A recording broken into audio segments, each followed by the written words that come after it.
పితా పుత్ర పవిత్ర ఆత్మ నామమున ఆమేన్. క్రీస్తురాజు మహోత్సవము.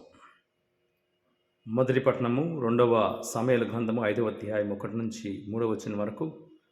రెండవ పట్టణము పునీత పౌలు గారు కొలొస్సీయులకు రాసిన లేఖ 1వ అధ్యాయము 12 మొదలుకొని 20, లూకా సువార్త 23వ అధ్యాయము 35 నుంచి 43వ వచనం వరకు. ప్రియ దైవబిడ్లారా, ఈనాటి వాక్యముల ద్వారా ఆ యొక్క దొంగవాణి విజ్ఞాపన ప్రార్థన ఈ విధముగా కనిపిస్తుంది. ప్రభువా, నీవు నీ రాజ్యంలో ప్రవేశిస్తున్నప్పుడు నన్ను జ్ఞప్తికి పరుచుకోమని లూకా సువార్త 23వ అధ్యాయము 42వ వాక్యములో దొంగవాణి యొక్క విన్నప ప్రార్థన క్రీస్తు భగవంతునికి ప్రీతికరముగా ఉంది. అందునిమిత్తమై నేడే నీవు నాతో కూడా పరలోకంలో ఉంటామని అభయమిస్తూ ఉన్నాడు.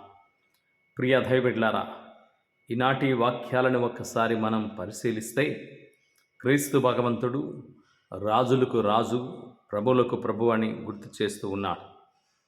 తాను తన యొక్క రాజరికాన్ని ఈ లోకంలో చూపించడానికి ఈ లోక సంబంధ రాజుల వలె అనేక మంది సైన్యముతో తన యొక్క రాజ్యాన్ని స్థాపించలేదు. అనేక రాజ్యాలను తాను పొందుకోవడానికి యుద్ధాలు చేయలేదు, ప్రాణాలను తీయలేదు, ఎటువంటి నష్టపరిహారం చేయలేదు. తన యొక్క రాజ్యం శాంతికరమైన రాజ్యం, ప్రేమ సంబంధిత రాజ్యం, ప్రాణం పోసే రాజ్యమే కానీ ప్రాణాలు తీసే రాజ్యము కాదు. తాను చివరికి ఈ లోకంలో మరణించి మరణాన్ని జయించి 3వ రోజున సజీవుడై లేచి ఉన్నా తన యొక్క రాజ్యం శాశ్వతమైనది గుర్తు చేస్తూ ఉన్నాడు. ఈనాటి మొదటి పట్టణంలో ప్రభు అయిన దేవుని యొక్క వాక్యానుసారం ఆనాడు ప్రజలు జ్ఞానవంతులుగా అదిగో దావీదు మహారాజు గొప్పరాజు అని గుర్తించి సామ్యూయేలు మొదటి గ్రంథము 5వ అధ్యాయం 1వ వాక్యంలో తన యొక్క మాంసంలో మాంసము, ఎముకల్లో ఎముక, రక్తంలో రక్తము కాబట్టి అతన్ని మేము రాజుగా ఎన్నుకుంటామని తన యొక్క రాజరికంలో రాజ్యపాలనలో మేము భాగస్థులు అవుతామని గుర్తించారు. ఆ విధముగా దావీదు మహారాజు రాజుగా అభిషిక్తుడయ్యాడు.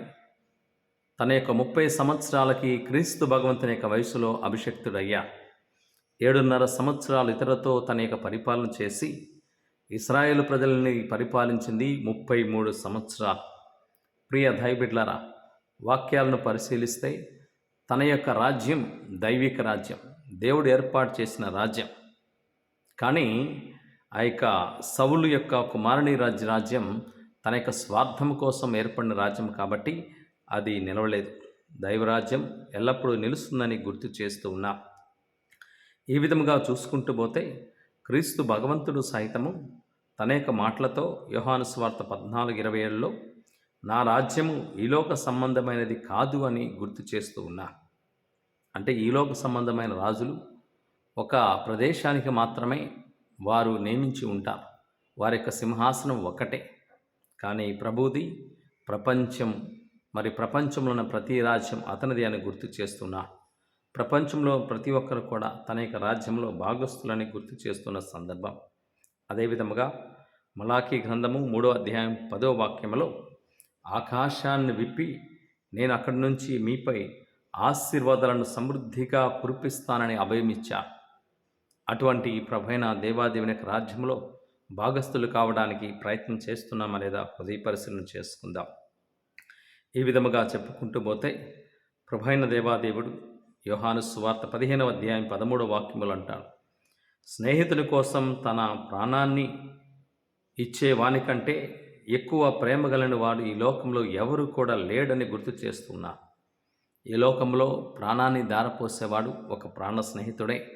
ఆ ప్రాణ స్నేహితుడు ఎవరో కాదు, క్రీస్తు భగవంతుడే అని మనకి గుర్తు చేస్తున్న సందర్భం. అటువంటి క్రీస్తు భగవంతుడు స్నేహితుడే కాదు, మరి ఈ లోకానికి పరలోకానికి రాజు అని ఈ యొక్క మహోత్సవం మనకి గుర్తు చేస్తుంది.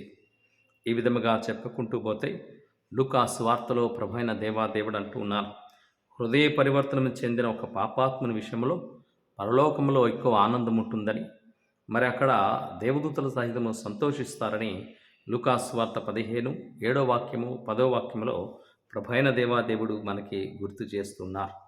కాబట్టి అటువంటి ఆనందం కోసం అదిగో ఆ యొక్క సిలువ వేయబడ్డ రెండవ వ్యక్తి తాను పశ్చాత్తాపడుతూ దేవుని యొక్క రాజ్యంలో స్థానం కల్పించుకుంటున్నారు. కాబట్టి ప్రియ సహోదరి సహోదరులారా, ఈ విధముగా దేవుని యొక్క వాక్యాలను మనం ధ్యానించుకున్నట్లయితే మత్తయి సువార్త 6వ అధ్యాయం 10వ వాక్యంలో పరలోక రాజ్యంలో ఉన్న ఆ యొక్క సారాంశం, నీ రాజ్యం వచ్చునుగాక అని అతడు గుర్తించాడు. దేవుని యొక్క రాజ్యం రావాలి అని మనం విశ్వాసపూరితలుగా ముందుకు సాగాలి. దైవరాజ్యంలో భాగస్థులు కావాలని వాక్యాల యొక్క ఉద్దేశం. ఈ విధముగా చెప్పుకుంటూ పోతే జబదాయిల కుమారుల తల్లి కూడా క్రీస్తు భగవంతుని అడుగుతూ ఉంది. దేవుని రాజ్యం ఈలోక సంబంధమైన రాజ్యం అని చెప్పేసి మత్తయి సువార్త 20వ అధ్యాయము 21వ వాక్యంలో, ఇదిగో నీ యొక్క రాజ్యంలో నీ యొక్క కుడి ఎడమల నా బిడ్డలను కూర్చునే విధంగా కావలసిన అవకాశమని ప్రాధేయపడింది. కానీ ఆమెది దైవరాజ్యము క్రీస్తు భగవంతుని రాజ్యమని గుర్తించలేకపోయింది. ఈలోక సంబంధమైన రాజ్యముగా ఆమె గుర్తించింది. కాబట్టి ప్రియ సహోదరి సహోదరులారా, దేవుడు క్రీస్తు భగవంతుడు లోకానికి రాజు అని గుర్తు చేయడానికి 3 జ్ఞానులు వచ్చినప్పుడు ఒక రాజు బంగారాన్ని కానుకగా సమర్పిస్తూ, బంగారము రాజరికానికి గుర్తు అని అదిగో మనం మత్తయి సువార్తలో చదువుతూ ఉంటాం. కాబట్టి ప్రియ సహోదరి సహోదరులారా, ఈ విధముగా చెప్పుకుంటూ పోతే క్రీస్తు భగవంతుని యొక్క సింహాసనం సిలువ సింహాసనం, ప్రపంచమంతా కూడా దర్శించే గొప్ప సింహాసనం ఆ యొక్క సిలువని మనం గుర్తు చేస్తున్నాం. ఇదిగో ఈలోక సంబంధమైన రాజులు ధరించే కిరీటము కాదు క్రీస్తు భగవంతుడిది, ముళ్ళ కిరీటము తన యొక్క కిరీటమని గుర్తు చేస్తూ ఉన్నాడు. కాబట్టి ప్రియ సహోదరి సహోదరులారా, ఈ విధముగా చెప్పుకుంటూ పోతే క్రీస్తు భగవంతుడు విశ్వానికి రాజు, ప్రపంచానికి రాజు. తన యొక్క సింహాసనము ద్వారా అందరికీ తాను రాజు అని గుర్తు చేస్తున్నాడు. తాను ఈలోక సంబంధమైన రాజు కాదని, ఈలోక సంబంధమైన రాజులు ధరించే ఆ యొక్క కిరీటం ఆయనది కాదని ముళ్ళ కిరీటాన్ని ధరించి మనకు చూపిస్తున్నాడు.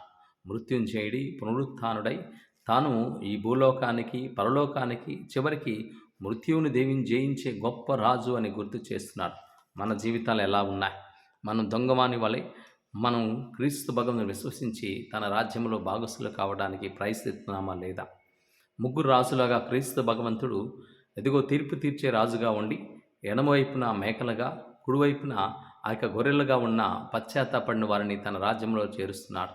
మనం ఆ విధముగా పశ్చాత్తాపడే బిడ్డలుగా, దేవునికి సాక్షులుగా, ప్రియమైన బిడ్డలుగా కొనసాగించడానికి ప్రయత్నం చేస్తున్నామా లేదా? హృదయ పరిశీలన చేసుకుని దేవాదేవుని ప్రార్థించేద్దాం. ప్రభువైన దేవా, క్రీస్తు రాజా, నీ రాజ్యంలో మేమందరం కూడా ప్రజలుగా నిన్ను గుర్తించి ఇదిగో నీ రాజ్యంలో ప్రయాణం కొనసాగించడానికి ఈ లోకంలో పరలోకంలో భాగస్సులు కావాల్సిన అనుగ్రహాలు ప్రసాదించని, ఈ వాక్యాన్ని విన్న ప్రతి బిడ్డను కూడా దయతో ఆశీర్వదించమని మా నాథుడైన క్రీస్తు ద్వారా ఈ మనవి చేయించున్నాము తండ్రి. ఆమేన్. ప్రభు మీతో నుందురుగాక, మీ ఆత్మతోనూ ఉందురుగాక.